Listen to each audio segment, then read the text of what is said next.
I set my fork down at Thanksgiving dinner, and the sound, that tiny clink against china, felt louder than it should have. Mom tapped her glass with her knife. Crystal against silver. That specific ring that meant she wanted everyone's attention. So, Lauren, she said, smiling that magazine cover smile she'd perfected over 30 years of holiday photos. When's yours? When's yours? Like I was next in line at the deli counter. Like marriage was something you picked up when it was convenient. My what?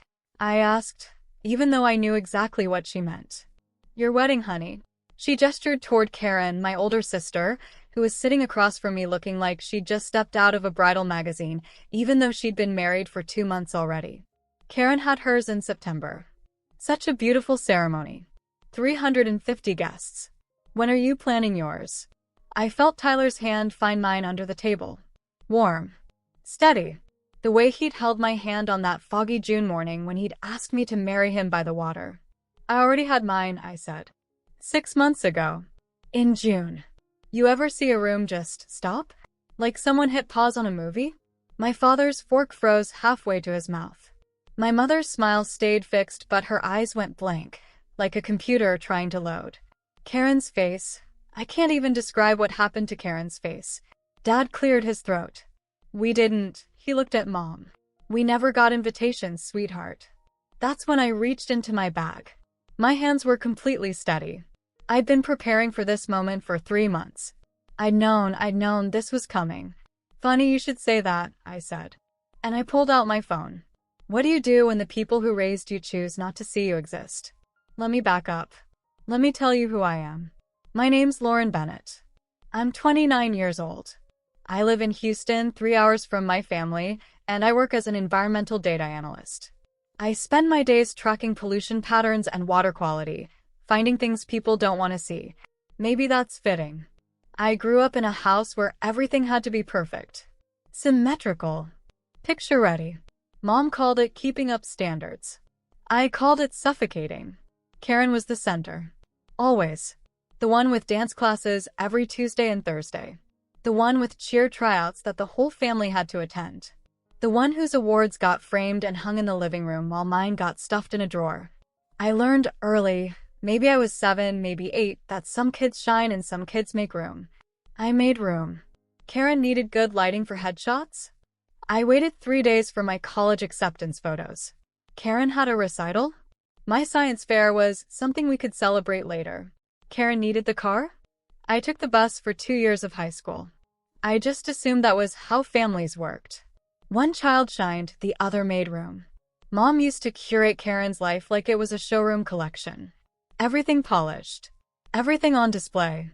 She'd spend hours planning Karen's birthday parties, themes, decorations, guest lists that read like social strategy documents.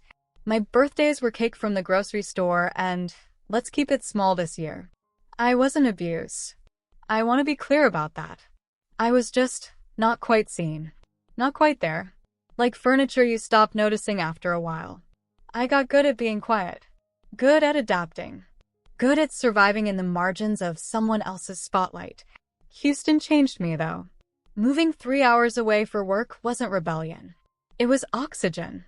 For the first time in my life, I could breathe. I could make decisions without checking if they'd interfere with Karen's schedule. I could celebrate my achievements without someone reminding me that Karen had done it better. I met Tyler at a community environmental meeting. He was there representing his architecture firm, talking about sustainable building materials. He had these warm brown eyes and this way of listening, actually listening, that made me feel like I mattered. Our first date lasted 7 hours. Coffee turned into lunch, turned into walking around the park until the sun set. He asked about my work, my life, my dreams. Not a small talk. He genuinely wanted to know. His parents, Miss Rose and Mr. Isaiah, welcomed me like I'd always been part of the family. Miss Rose hugged me the first time we met. Not a polite hug, a real one that didn't let go immediately. She asked about my research. She remembered the details when I mentioned them again weeks later. You're doing important work, Mr. Isaiah said once, and I almost cried because no one in my family had ever said that. When Tyler proposed on a foggy morning in June, the city still sleeping around us, I said yes before he finished the question. We planned a small wedding. Coastal chapel, 40 people. Just the ones who actually knew us. Mango wood chairs. White fabric draping in the breeze. A string quartet playing Etta James. I designed the invitations myself. Cream cardstock with sage green lettering. Simple. Elegant. Real. I sent them to my family 6 weeks before the wedding. Signature required. I triple-checked the addresses. I refreshed the tracking numbers like it was a ritual. All 4 packages showed delivered. Signed for. I let myself hope.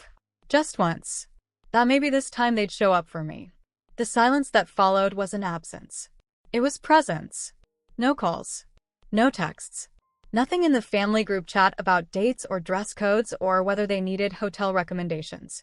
I told myself maybe the invitations got mixed up with junk mail. Maybe they were planning a surprise. Maybe they were busy and would reach out soon. But there was this feeling, this cold, creeping feeling in my chest, that someone knew. Someone had seen those invitations. And someone had made sure no one else did. I texted Mom directly 2 weeks before the wedding. Did you get my invitation? She responded 7 hours later. Invitation to what, honey? I called. Voicemail. I called again. Voicemail. I sent an email with the wedding details, the time, the address, a photo of the venue. She responded 3 days after my wedding. Oh, sweetheart, I'm so sorry. I've been swamped with Karen's wedding planning. Let's catch up soon. After the wedding, my beautiful, small, perfect wedding where Miss Rose cried and Mr. Isaiah gave a toast that made everyone laugh and Tyler looked at me like I was his whole world. I waited. I waited for someone to ask how it went. To acknowledge it happened. To say congratulations. Karen posted 47 photos from her dress fitting on social media. Mom commented on every single one. My beautiful girl. So proud. Can't wait for the big day. I posted one photo from my wedding. Tyler and me on the beach after the ceremony. Barefoot. Laughing. 0 comments from my family. I called Dad. He said he'd been meaning to call back. Never did. I texted the family group chat. Had an amazing day. Wish you all could have been there. I was removed from the group chat 2 days later. Not blocked. Just quietly erased. I wasn't removed loudly. I was erased quietly. Tyler found me crying in our kitchen on a Tuesday night 3 months after our wedding. Baby, let me help you, he said. He's a tech consultant. He knows systems, patterns, digital trails. Let's check your email, he suggested. We logged into my email account. Searched for anything from my family around the invitation date. There it was. Invitation delivery notices. Opened. Permanently deleted. The timestamp showed they'd been accessed from Karen's device. Karen's IP address. Karen's laptop that I'd seen her use at Mom and Dad's house 100 times. Tyler pulled up the tracking receipts I'd saved. 4 packages. 4 signatures. All signed by Karen. Karen, who'd received all 4 invitations meant for Mom, Dad, and our aunt and uncle. Karen, who had her 350-guest September wedding planned for 3 months after mine.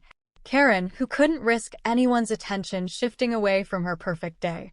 The evidence sat there on my screen, cold and undeniable. What do you want to do? Tyler asked. I stared at that signature. Karen's looping, familiar handwriting on the delivery confirmation. What do you do when the people you love choose not to see you? I had 2 choices. I could skip Thanksgiving. Stay in Houston with Tyler and his parents, the people who actually wanted me around. Let my family keep pretending I didn't exist. Or I could go. And I could make them see me. What I felt wasn't anger. It was something deeper, a familiar wound reopening, but this time I wasn't going to let it heal wrong. I'd spent 29 years making myself smaller. Quieter. Easier. I was done. I'm going, I told Tyler. And I'm taking the receipts. He looked at me for a long moment, then nodded. I'm coming with you. Thanksgiving at my parents' house looked exactly like it always did. White tablecloth. Polished silver. Candles that probably cost more than my wedding flowers. Mom was describing Karen's wedding to anyone within earshot. The venue was stunning.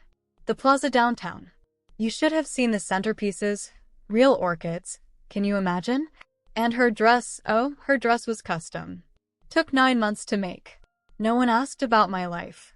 No one asked about Houston or my work or my marriage. Karen sat across from me, performing silence like she'd been trained for it. She'd always been good at that, saying nothing in a way that still managed to take up all the space in a room. Dad carved the turkey like it was urgent work that required his complete focus. I took my seat. Tyler sat beside me, his hand finding mine under the table again. The dinner conversation praised Karen's wedding coordinator, Karen's photographer, Karen's custom cocktails. Each sentence a reminder that they'd all shown up for her without question. Then Mom tapped her glass and asked when my wedding would be. I already had mine, I said again louder this time. June 14th, small ceremony. Coastal Chapel. 40 guests. Dad's face went completely still. Sweetheart, we would have come if we'd known. I placed my phone on the table. The screen showed the first tracking receipt. Package 1, I said. Delivered June 2nd. Signature required. Signed by Karen Bennett. Mom's hand flew to her mouth. Package 2. Delivered June 2nd. Also signed by Karen Bennett. Karen's expression shifted. Just slightly. Like a mask slipping. Package 3 and 4. Same day. Same signature. I swiped to the next screen. Email delivery confirmations. Opened June 3rd from Karen's laptop. Permanently deleted. The silence that followed was thick enough to choke on. Dad leaned forward, staring at the screen. His face had gone completely blank. Karen. Karen's voice cracked. I don't remember signing for anything. It's your signature, I said. I wasn't yelling. I wasn't crying. I was just stating facts. The way I state facts in my reports at work. Clean. Clear. Undeniable. Michael, Karen's husband, was staring at her now. Karen, what is she talking about? I get a lot of mail, Karen said quickly. I don't keep track of every package. 4 packages, I said. On the same day. All requiring signature. All with invitations to my wedding. Mom's eyes were wide. There must be some mistake.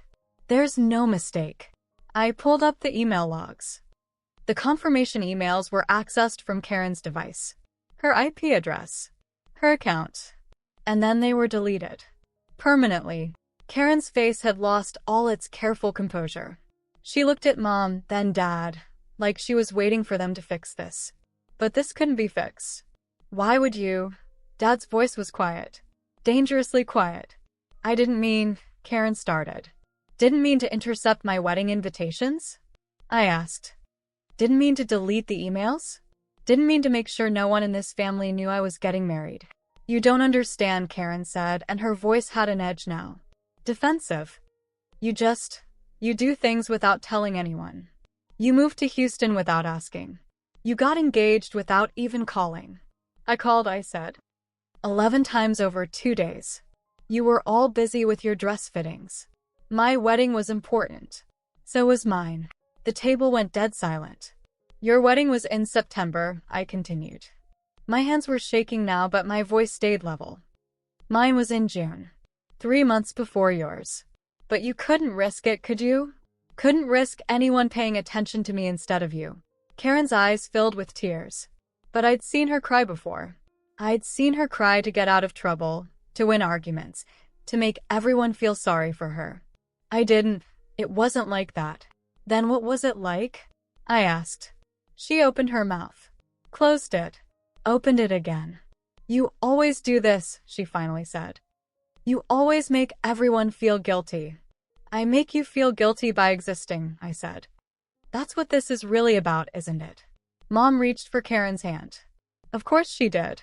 Lauren, I think you're being a bit. A bit what, Mom? I looked at her. Really looked at her.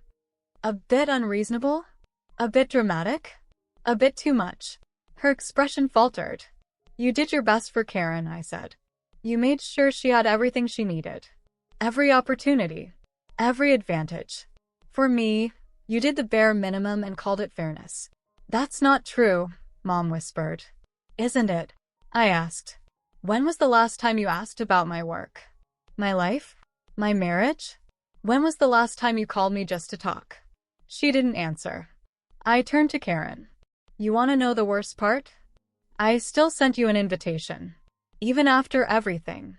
Even knowing you'd probably ignore it. Because I kept hoping that maybe this time you'd show up for me. Karen's sob was loud in the quiet room. But you didn't just ignore it, I said. You made sure no one else could show up either.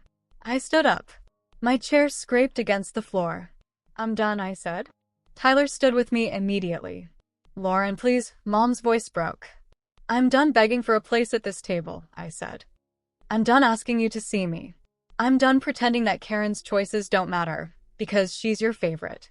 We don't have favorites, Dad started. Yes, you do, I said simply. You always have. And I accepted it. I adapted. I made room. But I won't do it anymore. I picked up my bag. Tyler grabbed our coats. You can't just leave, Karen said. Watch me, I replied. I walked to the door. Put on my coat. Tyler helped me, his movements calm and deliberate. Dad stood up. Lauren, please. Let's talk about this. I turned back. Looked at all of them. Mom with tears streaming down her face. Dad looking older than I'd ever seen him. Karen with her perfect makeup running, her perfect image finally cracked. You didn't miss my wedding, I said. You chose not to see it. There's a difference.